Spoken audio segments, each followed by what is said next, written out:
Hello hi welcome back to my YouTube channel. അപ്പോൾ ഇന്ന് ഞാൻ വന്നിട്ടുള്ളത് പ്ലം കേക്ക് റെസിപ്പി ആയിട്ടാണ് കേട്ടോ. നമ്മൾ ക്രിസ്മസ് ഒക്കെ ആയ എല്ലാവരും പ്ലം കേക്ക് പുറത്തുനിന്ന് മേടിക്കുന്നവരായിരിക്കും. അപ്പോൾ നമുക്കിത് എങ്ങനെ സിമ്പിളായിട്ട് വീട്ടിൽ തന്നെ ഉണ്ടാക്കാമെന്ന് നോക്കാം. ഇത് ഞാൻ രണ്ട് രീതിയിൽ കാണിക്കുന്നുണ്ട്, അവനിൽ വെച്ചിട്ടും അവനില്ലാതെയും കാണിക്കുന്നുണ്ട് കേട്ടോ. അപ്പോൾ നമുക്കിത് എങ്ങനെ ഉണ്ടാക്കുന്നത് നോക്കാം.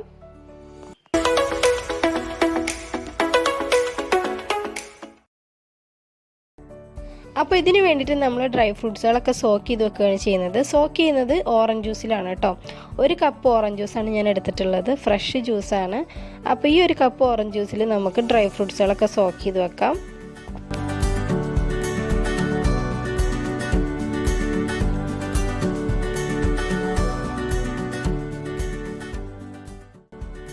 ഞാൻ എടുത്തിട്ടുള്ള ഡ്രൈ ഫ്രൂട്ട്സ് ഉണക്കമുന്തിരി, അതുപോലെ തന്നെ ടൂട്ടി ഫ്രൂട്ടി, കറുത്ത മുന്തിരി, പിന്നെ അണ്ടിപ്പരിപ്പ്, ഈത്തപ്പഴം, ചെറി, പിന്നെ ബദാം. ഇതൊക്കെ നന്നായി ചെറുതാക്കി അരിഞ്ഞു വെച്ചിട്ടുള്ളതാണ് കേട്ടോ. നിങ്ങളുടെ കയ്യിൽ ഏതൊക്കെ ഡ്രൈ ഫ്രൂട്ട്സ് ഉണ്ടോ അതൊക്കെ ചേർത്ത് കൊടുക്കുക കേട്ടോ. നിങ്ങൾക്ക് ഇഷ്ടം ഏതൊക്കെയാണോ അതൊക്കെ നിങ്ങൾക്ക് നമ്മുടെ ഓറഞ്ച് ജ്യൂസിലേക്ക് സോക്ക് ചെയ്യാൻ വേണ്ടി വെക്കാം. ഞാൻ ഇതിൽ അണ്ടിപ്പരിപ്പും ബദാമും നമ്മൾ സോക്ക് ചെയ്യാൻ വേണ്ടി വെക്കുന്നില്ല, മറ്റുള്ള ഫ്രൂട്ട്സ് മുഴുവൻ നമുക്കതിൽ സോക്ക് ചെയ്യാൻ വേണ്ടി വെക്കാം കേട്ടോ.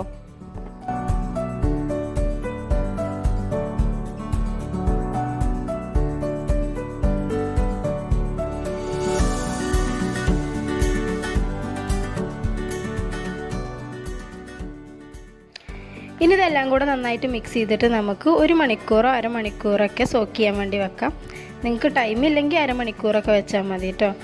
ഇത് തലേന്ന് ഇതുപോലെ ചെയ്ത് വെക്കുന്നവരൊക്കെ ഉണ്ട്, പക്ഷെ അതിൻ്റെ ആവശ്യമൊന്നുമില്ല, എല്ലാത്തിനും സെയിം ടേസ്റ്റ് തന്നെയാണ് കേട്ടോ.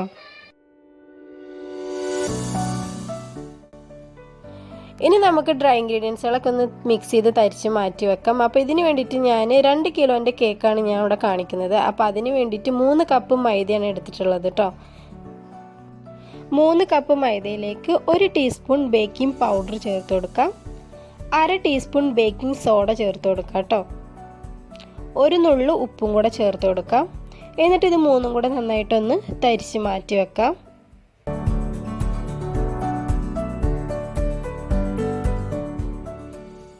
ഇനി നമുക്കിതിലേക്ക് 1/2 ടീസ്പൂൺ ജാതിക്കപ്പൊടി ചേർത്ത് കൊടുക്കാം. ജാതിക്ക ഞാൻ ഗ്രേറ്റ് ചെയ്തെടുത്തിട്ടുള്ളതാണ് കേട്ടോ, അത് 1/2 ടീസ്പൂൺ മതി. പിന്നെ 1 ടീസ്പൂൺ ഏലക്കാപ്പൊടിയും അതുപോലെ തന്നെ പട്ടപ്പൊടിയും കൂടെ 1 ടീസ്പൂണും കൂടെ ചേർത്ത് 3ഉം കൂടെ മിക്സ് ചെയ്തെടുക്കാം. എന്നിട്ട് നമ്മുടെ മൈദയിലേക്ക് ഇട്ട് കൊടുക്കാം കേട്ടോ. ഇതിൽ ചെറിയ ചെറിയ തരികളൊക്കെ ഉണ്ട്, അതൊക്കെ നമ്മൾ തരിച്ചെടുക്കുമ്പോൾ അത് ഒഴിവാക്കിയാൽ മതി.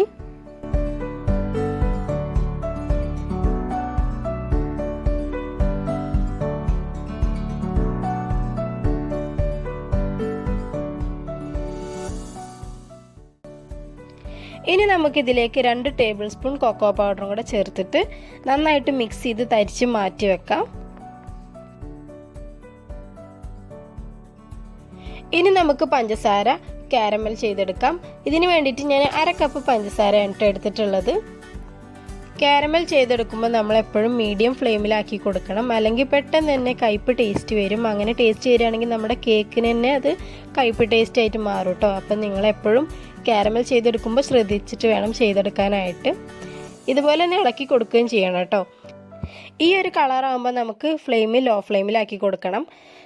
നമ്മൾ കാരമൽ ചെയ്തെടുക്കുമ്പോൾ എപ്പോഴും ടൈം എടുത്തിട്ട് വേണം ചെയ്യാനായിട്ട്. ധൃതി കൂടിയാൽ നമ്മുടെ കാരമലൊക്കെ കയ്പ്പ് ടേസ്റ്റ് വരും. അപ്പോൾ നിങ്ങളത് ശ്രദ്ധിച്ചിട്ട് വേണം ചെയ്യാനായിട്ട് കേട്ടോ.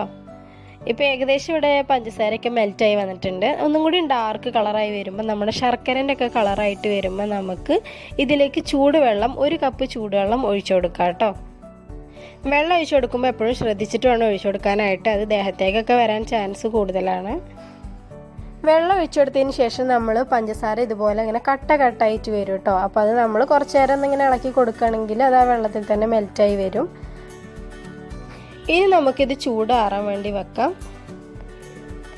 ഇനി നമ്മൾ നേരത്തെ സോക്ക് ചെയ്യാൻ വേണ്ടി വെച്ചിട്ടുള്ള ഡ്രൈ ഫ്രൂട്ട്സ് നമുക്ക് ഇതുപോലെ ഒരു അരിപ്പയിൽ വെച്ചിട്ട് അരിച്ച് മാറ്റിയെടുക്കാം. അത് ജ്യൂസ് സെപ്പറേറ്റ് ആക്കി എടുക്കുകയാണ് ചെയ്യുന്നത് കേട്ടോ. 1/2 കപ്പ് ഡ്രൈ ഫ്രൂട്ട്സ് ആണ് ഞാൻ എടുത്തിട്ടുള്ളത്. ഇനി നമുക്ക് ഡ്രൈ ഫ്രൂട്ട്സിലേക്ക് 2 ടേബിൾ സ്പൂൺ മൈദ ചേർത്ത് കൊടുക്കാം. മൈദ ഇട്ടിട്ട് നന്നായിട്ടൊന്ന് മിക്സ് ചെയ്ത് വെക്കാം. ഇങ്ങനെ ചെയ്യുന്നത് എന്തിനാന്ന് വെച്ചാൽ നമ്മൾ കേക്ക് ഉണ്ടാക്കുമ്പോൾ ഈ ഡ്രൈ ഫ്രൂട്ട്സൊക്കെ താഴ്ന്നു പോവാതിരിക്കാൻ വേണ്ടിയിട്ടാണ് അങ്ങനെ ചെയ്തെടുക്കുന്നത്. ഇതിലേക്ക് നമ്മൾ നേരത്തെ മാറ്റി വെച്ചിട്ടുള്ള അണ്ടിപ്പരിപ്പും ബദാമും കൂടെ ചേർത്ത് കൊടുക്കാം.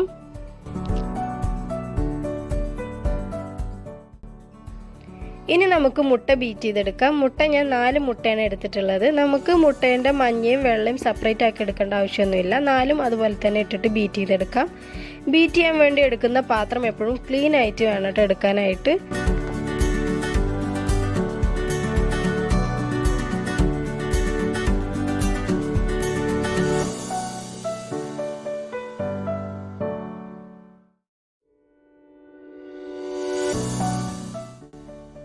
ഇനി ഇതിലേക്ക് 1 ടീസ്പൂൺ വാനില എസൻസും കൂടെ ചേർത്തിട്ട് ബീറ്റ് ചെയ്തെടുക്കാം. പിന്നെ ഇതിലേക്ക് 1 കപ്പ് പഞ്ചസാര പൊടിച്ചത് കുറേശ്ശെ ആയിട്ട് ഇട്ടിട്ട് ബീറ്റ് ചെയ്തെടുക്കാം.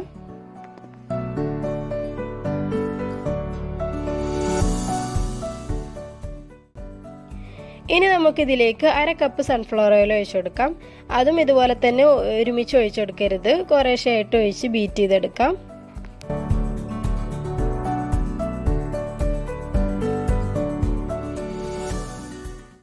ഇനി ഇതിലേക്ക് നമ്മൾ നേരത്തെ ഡ്രൈ ഫ്രൂട്ട്സുകൾ സോക്ക് ചെയ്ത് വെച്ചിട്ടുള്ള ഓറഞ്ചിൻ്റെ ജ്യൂസ് ഉണ്ടല്ലോ, അത് ഇതിലേക്ക് കുറേശ്ശായിട്ട് ഒഴിച്ച് ബീറ്റ് ചെയ്തെടുക്കാം കേട്ടോ.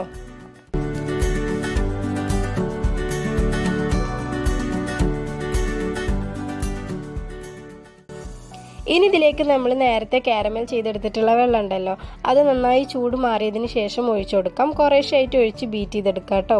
ചൂടോട് കൂടി ഒഴിച്ചു കൊടുക്കരുത്, നന്നായി ചൂട് മാറിയതിന് ശേഷം ഒഴിച്ചു കൊടുത്താൽ മതി കേട്ടോ.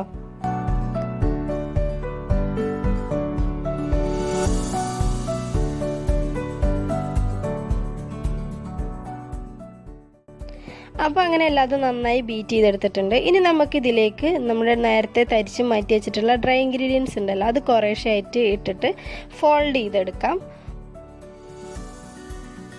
ഇതുപോലെ ഒന്ന് ഫോൾഡ് ചെയ്ത് കൊടുത്താൽ മതി, ഒരുപാട് ഇളക്കി കൊടുക്കണ്ട.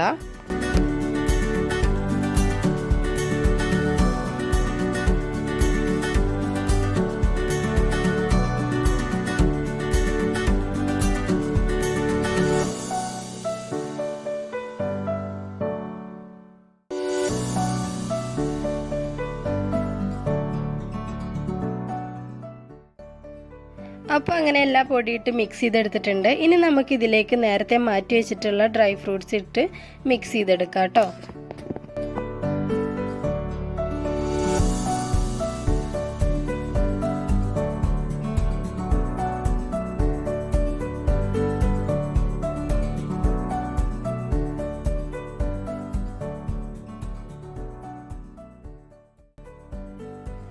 ഇനി നമുക്ക് കേക്ക് ടിന്നിലേക്ക് ഓയിൽ ഒഴിച്ചു കൊടുത്തിട്ട് കേക്ക് ടിന്ന് മുഴുവനായിട്ട് ഓയിലാക്കി കൊടുക്കാം.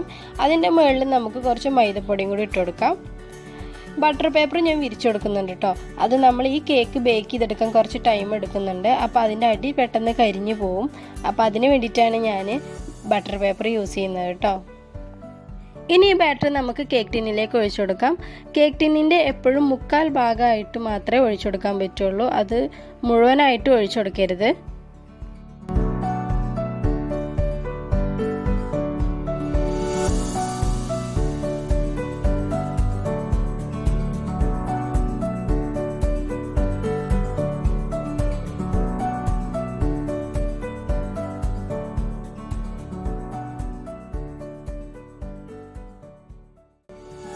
ഇനി ബാക്കിയുള്ള ബാറ്ററി ഞാൻ 1/2 ഇഞ്ചിൻ്റെ ഒരു കേക്ക് ടിന്നിലേക്കും കൂടെ ഒഴിച്ചു കൊടുക്കുന്നുണ്ട്. ഇനി ഇത് നന്നായിട്ടൊന്ന് ടാപ്പ് ചെയ്ത് വെക്കാം. ഒരു 10-15 വട്ടമൊക്കെ ടാപ്പ് ചെയ്താൽ നല്ലതാണ് കേട്ടോ. ഇതിലുള്ള എയർ ബബിൾസൊക്കെ പോകാൻ വേണ്ടിയിട്ടാണ് ഇങ്ങനെ ചെയ്യുന്നത്. ഇനി ഇതിൻ്റെ മുകളിൽ ഞാൻ കുറച്ച് ഭംഗിക്ക് വേണ്ടിയിട്ട് കുറച്ച് നട്ട്സൊക്കെ ഇട്ടിട്ട് ഡെക്കറേറ്റ് ചെയ്തെടുക്കുന്നുണ്ട്.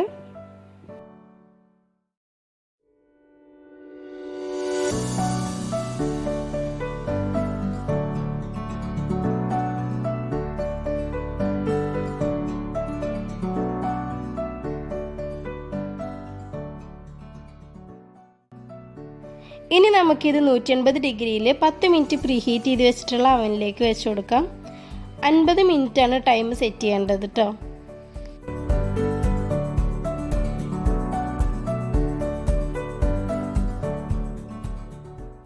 ഇനി ഞാൻ ഗ്യാസ് സ്റ്റൗവിൽ വെക്കുന്ന രീതിയാണ് കാണിക്കുന്നത്. അതിന് വേണ്ടിയിട്ട് ഇതുപോലത്തെ ഒരു പഴയ പാത്രം എടുത്തിട്ടുണ്ട്.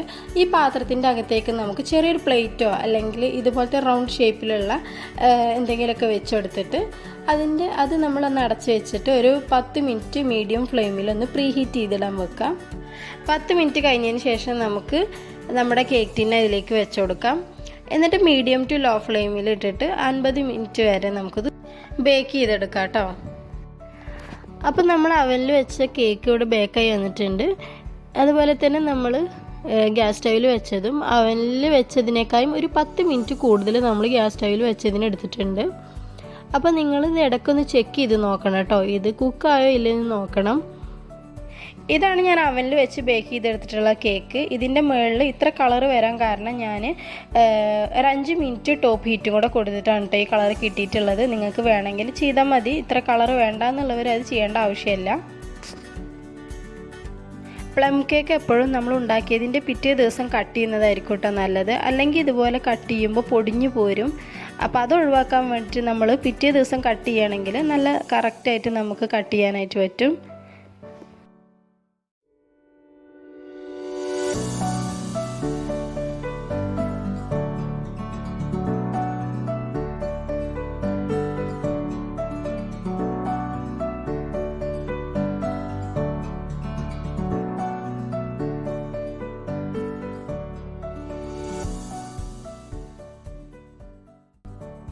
ഇതാണ് നമ്മൾ ഗ്യാസ് സ്റ്റൗവിൽ വെച്ചിട്ടുണ്ടാക്കിയിട്ടുള്ള കേക്ക് കേട്ടോ. ഇതിൻ്റെ മേൽഭാഗം കുറച്ച് കളർ കുറവെന്ന് മാത്രമേ ഉള്ളൂ. നമ്മൾ അവനിൽ വെച്ചതുകൊണ്ട് അതിൻ്റെ ടോപ്പ് ഹീറ്റ് കൊടുത്തുകൊണ്ടാണ് അത്ര കളറ്. ഇതിന് അത്ര കളറ് മേൽഭാഗത്ത് മാത്രമല്ല, അതിൻ്റെ സൈഡിലും അടിഭാഗത്തൊക്കെ നമ്മൾ കറക്റ്റ് കളറാണ്. ഇതിൻ്റെ മുകളിൽ ഞാൻ പഞ്ചസാര പൊടിച്ചതും കൂടെ ഒന്ന് ഭംഗിക്ക് വേണ്ടി ഇട്ട് കൊടുക്കുന്നുണ്ട് കേട്ടോ.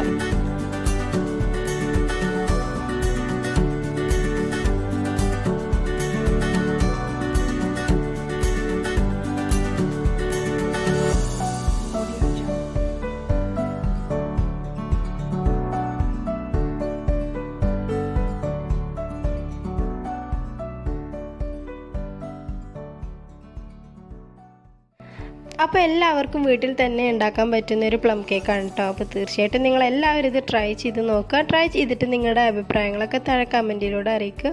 പിന്നെ നിങ്ങൾക്ക് ഈ വീഡിയോ ഇഷ്ടപ്പെടുകയാണെങ്കിൽ നിങ്ങൾ ലൈക്ക് ചെയ്യാനും ഷെയർ ചെയ്യാനും സബ്സ്ക്രൈബ് ചെയ്യാനും മറക്കരുത്. താങ്ക്